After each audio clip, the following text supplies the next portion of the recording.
के बाद खाने के तेल त्योहारी सीजन में काफ़ी सस्ता है इस बार।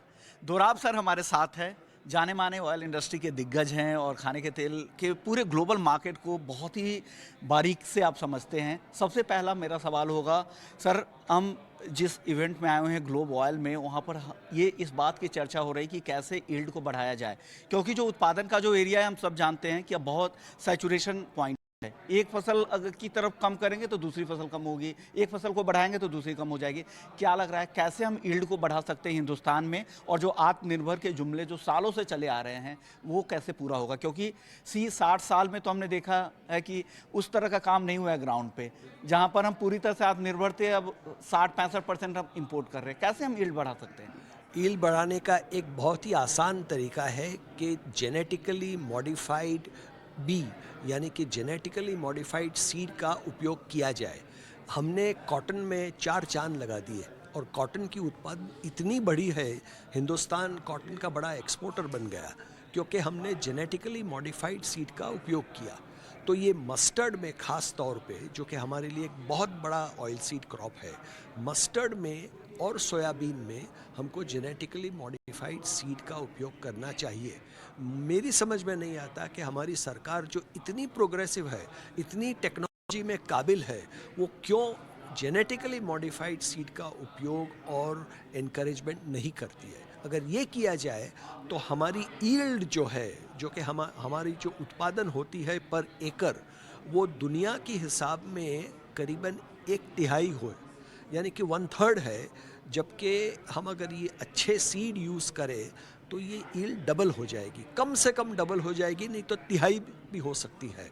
तो ये एक बहुत ही इम्पोर्टेंट कदम हमारी सरकार को लेना चाहिए, क्योंकि सरकार की सहमति के बिना ये नहीं हो सकता। बिल्कुल, बिल्कुल। जिस तरह से विरोध होता है, तमाम तरह के एनजीओ करते हैं, और बिना किसी प्रैक्टिकल बातों के जब तक आप प्रूव नहीं करोगे, ऑलरेडी इंपोर्टेड खाने के तेल जो जीएम सीड्स वाले तेल है, ऑलरेडी हमारे सारे स्टोर्स में मिल रहे हैं। उसे तो हम बैन कर नहीं रहे हैं, खा रहे हैं। एनआरआईज रहते हैं, इंडिया के बाहर जाते हैं, वो भी वहाँ से खा के आते हैं और यहाँ भी रह रहे हैं, तो कोई दिक्कत एनआरआईज जो है वो भी हम काफ़ी तंदुरुस्त है, जीएम फूड खा के भी। बिल्कुल। जिस तरह से आबादी बढ़ रही है, अगर उत्पादन नहीं बढ़ाना है, उत्पादन अगर बढ़ाना है तो यील्ड पर ही फोकस करना पड़ेगा। एरिया तो हमेशा श्रिंक ही आगे होता चला जाएगा। चलिए सर, अब बात कर लेते हैं पाम तेल को लेकर। रिकॉर्ड इंपोर्ट हो रहा है देश में, और खास करके रिफाइंड पाम तेल का इंपोर्ट हो रहा है। ये चिंता की बात है। घरेलू रिफाइनिंग इंडस्ट्रीज लगातार कंप्लेन करती हैं कि हमें दिक्कत हो रही है, अगर इंपोर्ट करना ही है तो क्रूड पाम तेल इंपोर्ट करो, उसका इंपोर्ट सस्ता हो, कोई दिक्कत नहीं, लेकिन रिफाइंड पाम तेल सस्ता इंपोर्ट करना क्या मुनासिब है? क्या ये चुनावी गेम आपको लग रहा है, या सरकार इंडस्ट्री के बारे में सोच रही है? नहीं भाई, देखो, हमारी दुनिया की सबसे बड़ी और सबसे एक्टिव डेमोक्रेसी है। तो डेमोक्रेसी का मतलब है कि इलेक्शन की साइकिल चलती है। तो मैं इसमें किसी का दोष नहीं मानता कि इलेक्शन के टाइम पे इन्फ्लेशन को कंट्रोल करना ये बहुत एक बड़ी जिम्मेदारी सरकार के हाथों पे है, और अगर सरकार इसमें थोड़ा कुछ एडजस्ट करे तो मैं कोई उसमें दिक्कत नहीं मानता। लेकिन ये इलेक्शन के बाद या तो 2-3 महीने के बाद पॉलिसी डायनामिक होनी चाहिए, और जैसे दुनिया की हालत बदलती है वैसे हमारी पॉलिसी की हालत भी बदलनी चाहिए। बिल्कुल सही बात है, क्योंकि जिस तरह से ग्लोबल महंगाई सबकी चिंता है, और इन्फ्लेशन से तो काफ़ी सरकारें गिर जाती है, तो किसी का भी फोकस रहेगा तो इन्फ्लेशन कम करना, इसलिए सरकार। देखिए विश्वा मोहन, मैंने स्टडी किया है कि एब्सोल्यूट कोरिलेशन है कि एक इनकम्बेंट सरकार, यानी कि जो सरकार ऑफिस में है, अगर बम्पर मॉनसून होता है, बम्पर फसल आती है और इन्फ्लेशन कम रहता है तो सरकार अवश्य चुनाव जीतती है। ये बिल्कुल कोरिलेशन है। लेकिन दूसरा कोरिलेशन भी है कि अगर इनकम्बेंट सरकार चुनाव फेस करती है और मॉनसून भगवान की से खराब होती है, सूखा पड़ता है, बम्पर क्रॉप नहीं आती और इन्फ्लेशन बहुत जोर करती है, तो सरकार उठ जाती है। ये 2 कोरिलेशन है, इनको हमें हमेशा ध्यान में रखना चाहिए। और इसलिए ये नहीं करना कि सरकार ने ऐसा क्यों किया है, भाई ये भी, इनको भी तो सरकार चलानी है। बिल्कुल सही बात है सर। अब जो लोग आपसे सुनना चाह रहे होंगे वो प्राइसेस को लेकर, मैंने बाहर की बातें ज़्यादा कर ली आपसे, अब मैं एक एक करके आऊँगा। सबसे पहले पाम तेल को क्या लग रहा है? किस तरह, क्योंकि आमतौर पे देखा गया है जैसे-जैसे कच्चे तेल के दाम बढ़ते हैं, क्रूड ऑयल के दाम बढ़ते हैं, तो उससे सपोर्ट मिलता है खाने के तेल के भी, क्योंकि ब्लेंडिंग वगैरह पे हो सकता है फ़ोकस बढ़े। क्या लग रहा है, किस तरह का आउटलुक आपको पाम तेल को लेकर लग रहा है? पाम तेल में हमने अच्छे दिन देखे कंज्यूमर की तरफ से, भाव काफ़ी वीक थे और इसलिए हिंदुस्तान ने बहुत चालाकी का काम किया, बहुत इंपोर्ट कर लिया सस्ते दाम में। ये सस्ते दाम के दिन मेरे ख्याल से बीत जाने वाले हैं, क्योंकि जैसे ही क्रूड ऑयल का क्या के भाव बढ़ने लगे हैं, आप देखिए दुनिया में हर 4 टन एडिबल ऑयल में से 1 टन बायोडीजल में जाता है। दुनिया का उत्पादन है 210 मिलियन यानी टन, 25% का ब्लेंड। 25% बायोडीजल में जाता है और ये और ज़्यादा जाएगा, क्योंकि बायोडीजल भी बहुत एक अच्छा प्रोडक्ट है। इससे एनवायरमेंट फ्रेंडली, कॉस्ट इफेक्टिव भी है अगर महंगे क्रूड है तो। एग्जैक्टली और जिस देशों में एग्रीकल्चर बहुत महत्वपूर्ण है, जैसे कि Malaysia, Indonesia, United states, Argentina, वहाँ के फार्मरों, किसानों के लिए ये बहुत इम्पोर्टेंट है। बिल्कुल। तो इसलिए जैसे जैसे ज़्यादा खाद्य तेल बायोडीजल में जाएगा, वैसे यहाँ के दाम बढ़ने वाले हैं। तो ये धीमी धीमी तेजी आने वाली है। तो क्या लग रहा है सर, मैं शॉर्ट टर्म के लिए तो आपसे बात कभी करता ही नहीं हूँ, क्या लग रहा है जो रमज़ान के आसपास अगले साल के लिए क्या लग रहा है, पाम तेल कहाँ जाने वाला है? रमज़ान तक आज बीएमडी में आप देखिए कि 3,700 रिंगित की हालत है। ये 3,700 से 4,500 तक जा सकते हैं, यानी कि 20-25% का बढ़ावा दाम में आ सकता है आज से अप्रैल महीने तक। ओके, आज से अप्रैल तक का टारगेट है, इंट्राडे या एक महीने के लिए मत सोचिए, अप्रैल तक का 3700 रिंगिट का जो मलेशियाई पाम तेल है वो बढ़कर 4500 भी हो सकता है। अब सोयाबीन की बात करते हैं, क्या सोयाबीन के दाम ज़्यादा बढ़ेंगे? क्या यील्ड को लेकर भारत में भी चिंता है? ग्लोबल लेवल पे क्या स्थिति बन रही है? सोयाबीन के दाम ऑलरेडी काफ़ी बढ़े हुए हैं। आप देखिए कि चिकागो में सोयाबीन फ्यूचर्स $14 पर बुशल थे, अब 13 आ गए। मेरे ख्याल से यही रहेंगे, क्योंकि सोयाबीन का उत्पादन साउथ अमेरिका में बड़ा ज़बरदस्त होने वाला है अगले साल। यानी कि जिसकी बोई अब चल रही है और जिसका हार्वेस्टिंग फरवरी, मार्च, अप्रैल में होगा, वो बहुत बड़ा क्रॉप आने वाला है। लेकिन आप जानते हैं कि सोयाबीन में सिर्फ 18% होता है, खास तौर पे सोया मील होती है। तो इसलिए सोयाबीन के बड़े बड़े क्रॉप होने से दाम में कुछ ज़्यादा फर्क नहीं पड़ने वाला है। सनफ्लावर है कि जो कि बहुत सस्ता है, क्योंकि क्या हुआ, यूक्रेन की करेंसी टूट गई, रशिया की भी। आप देखिए rouble 60 rouble to the dollar से 100 रूबल हो गया। तो जैसे ये करेंसी वीक हुई तो सन ऑयल के दाम गिरने लगे। आज सन ऑयल सबसे सस्ता तेल है, जो कि नॉर्मली सबसे महंगा तेल रहता था। तो आप देखिए कि सन ऑयल भी बॉटम आउट हो जाएगा और नेक्स्ट ईयर अप्रैल तक इनके भी दाम बढ़ने वाले हैं। कितने बढ़ ले मैं नहीं बोल सकता, क्योंकि ये इसमें काफ़ी कोई जानता नहीं है कि यूक्रेन की लड़ाई में क्या होने वाला है, तो हम दाम कैसे प्रेडिक्ट करें। लेकिन दाम ज़रूर बढ़ेंगे आज से। ओके, आज से ये दाम आगे बढ़ने ही वाले हैं, ये आगे कहना है कि जो आपने देख लिया ना सस्ता, इस तरह के लेवल्स अब आगे नहीं दिखेंगे, यहाँ से धीरे धीरे ऊपर ही जाएंगे। और मैं हमारे हिंदुस्तान के व्यापारियों को धन्यवाद देता हूँ कि सस्ते दाम में इन लोगों ने बहुत इंपोर्ट किया। हिंदुस्तान में आज 3 मिलियन टन का स्टॉक है। ये कभी इतिहास में ऐसा हुआ नहीं कि इतना बड़ा स्टॉक लेके हम बैठे। हाँ, ये अच्छा किया हमारे इंपोर्टर्स ने, क्योंकि आगे चलकर ये हमारे देश के लिए फ़ायदा होगा। ओके सर, अब सोयाबीन की जो घरेलू जो सोइंग है, जो पिछले साल के आसपास ही है, तो सोइंग को चिंता नहीं थी, लेकिन अगस्त में इतनी कम बारिश हुई, 122 साल में कम, तो यील्ड को लेकर चिंता हुई, लेकिन सितंबर में रिवाइवल हुई। क्या लग रहा है यहाँ के उत्पादन को लेकर, आपके मार्केट इनसाइट्स क्या कह रहे हैं? घरेलू प्रोडक्शन की बात करूँ सोयाबीन और घरेलू प्राइस को लेकर। देखिए, भगवान की कृपा है कि सितंबर में काफ़ी अच्छी बारिश हुई, नहीं तो हम लोगों ने तो इंडिया का सोयाबीन क्रॉप बहुत ही कम कर दिया था, क्योंकि अगस्त रेनफॉल इज़ मोस्ट इम्पॉर्टेंट। अगर जून में बारिश नहीं हुई, जुलाई में नहीं हुई, तो उसकी एग्रीकल्चर में इतनी चिंता नहीं, लेकिन अगस्त में पानी की बहुत ज़रूरत है और अगस्त महीने में यहाँ था।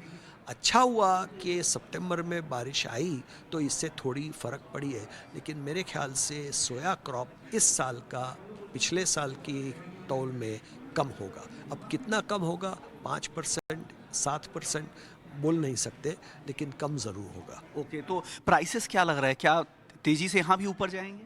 जाने चाहिए, क्योंकि देखिए प्राइसेस काफ़ी बढ़ गिरे हुए हैं। कई कई में तो किसान को बेचारे को एमएसपी भी नहीं मिल रही, और इसलिए किसान माल पकड़ के बैठा है।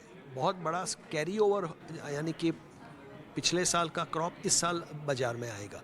तो थोड़े अगर दाम बढ़े भी तो इससे कोई हानि नहीं, क्योंकि किसान को भी जीवित रहना है। बिल्कुल सही बात है कि अगर रिजनेबल प्राइसेस हो तो कोई दिक्कत नहीं है, और ये भी नहीं कि बहुत ज़्यादा सस्ता हो जाएगा तो किसान फिर खेती कैसे करेंगे।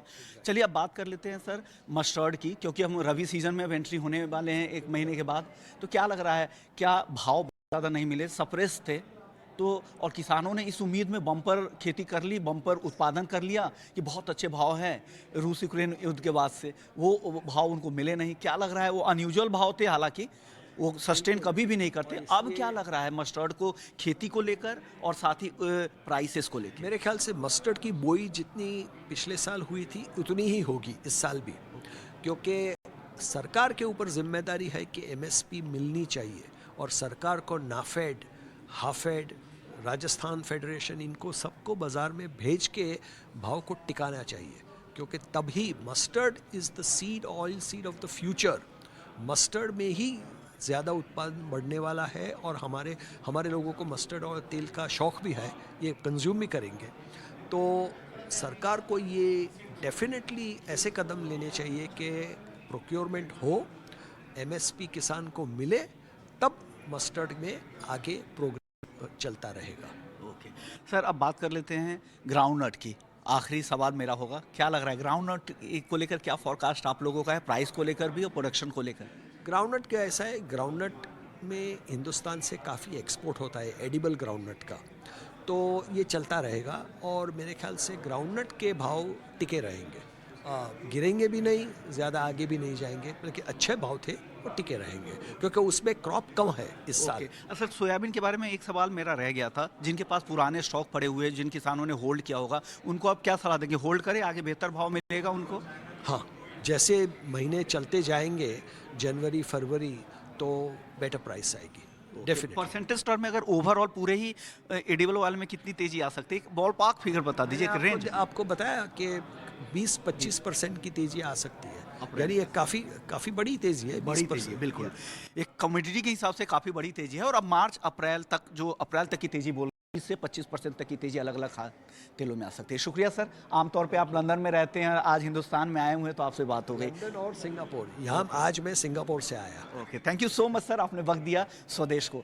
सर जाते जाते हमारी 2nd एनिवर्सरी पे कुछ कहना चाहेंगे? बिल्कुल, आपको बहुत बहुत धन्यवाद, और आपको खुद विश्वमोहन, आप तो प्रोड्यूसर थे पहले, अब आप एंकर बन गए, तो बड़ा आनंद आता है हिंदी में बात करने से और इंटरव्यू देने से। Thank you very much, many congratulations और all the best. Thank you so much. हमारे साथ एशियन पाम ऑयल अलायंस के चेयरमैन अतुल चतुर्वेदी जी है।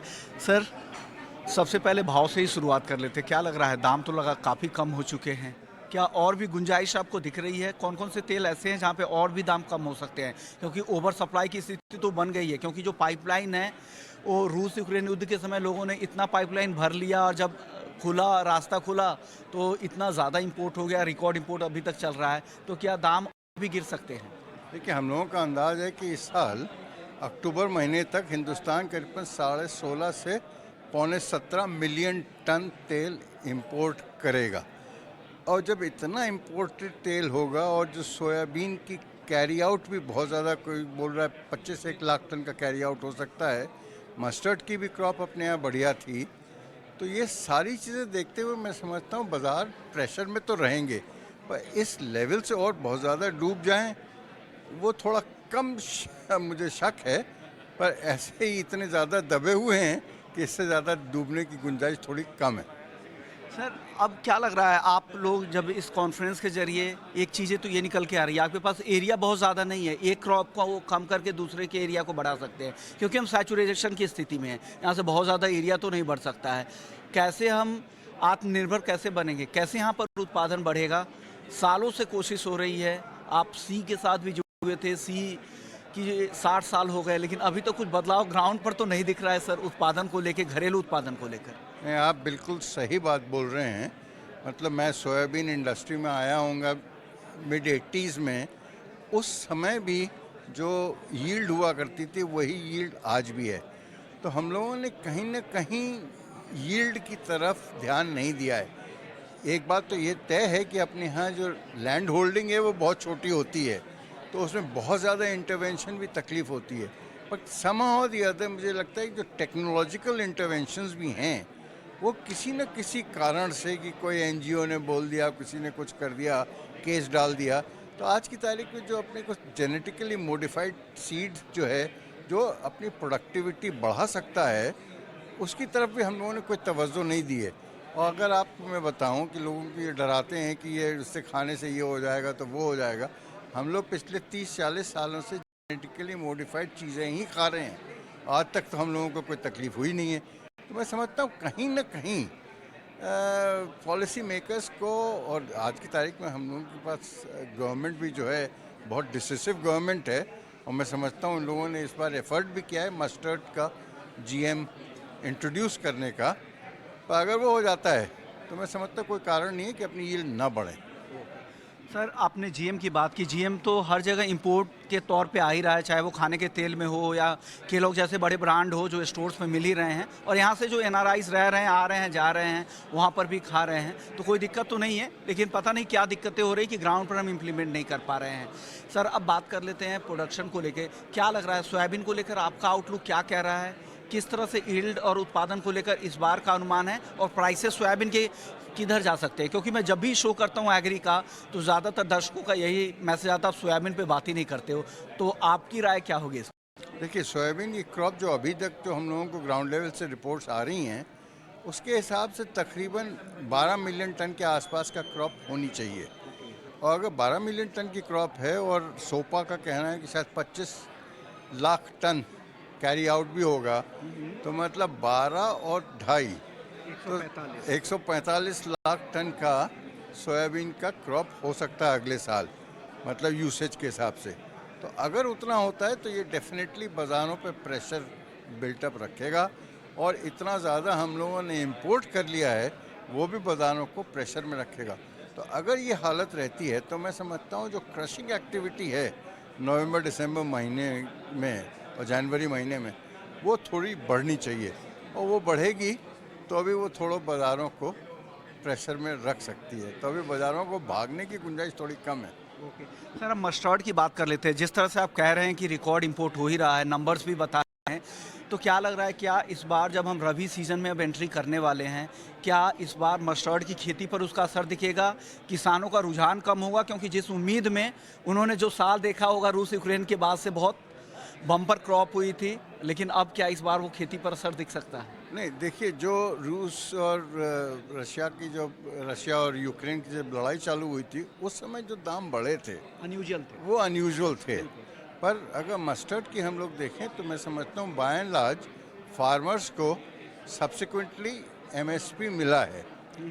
थोड़े पीरियड नहीं मिला, वो बात सही है, और मैं समझता हूँ ये भी जो दाम मिल रहे हैं उनको अच्छे दाम मिल रहे हैं।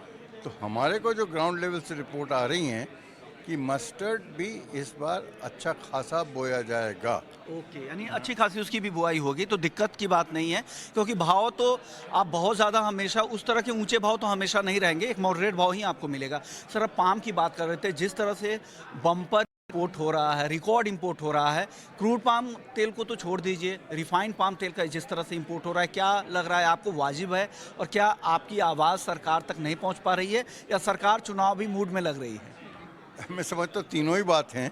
हम लोगों की आवाज़ भी शायद सरकार तक नहीं पहुँच रही है, अदरवाइज़ कोई कारण नहीं है कि हम लोगों के ऑनरेबल प्राइम मिनिस्टर का कहना है मेक इन इंडिया, और उसके बावजूद भी हम लोग मेक इन इंडोनेशिया और मेक इन मलेशिया को ज़्यादा तवज्जो दे रहे हैं।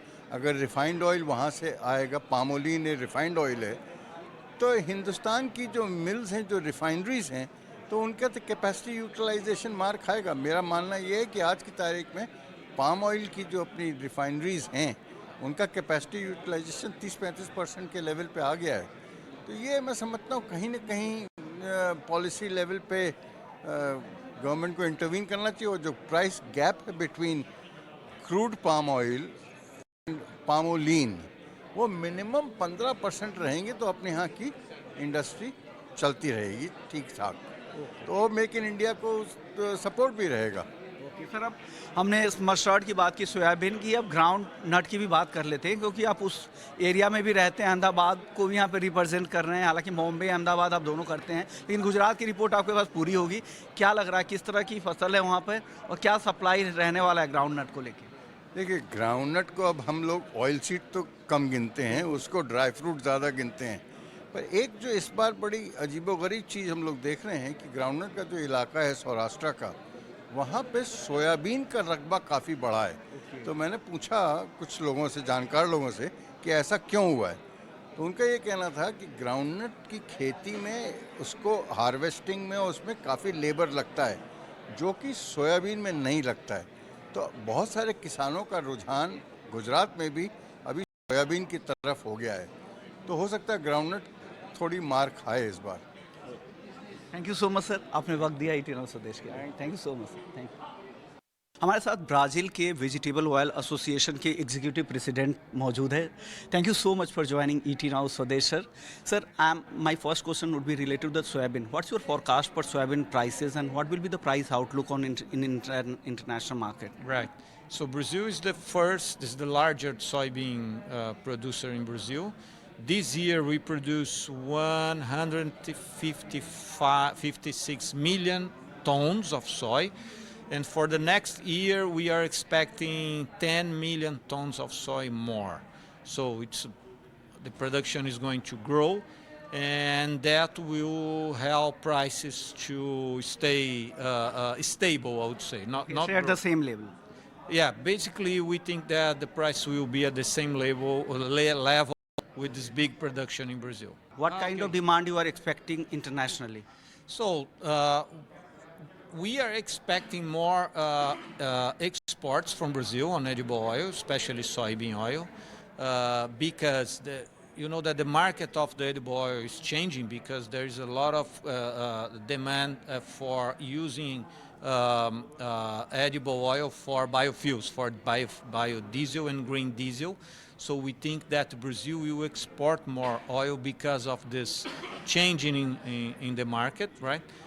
Basically, we think that Brazil is exporting around 2.5 million tons of soy oil, and probably that exports will grow next year. Okay.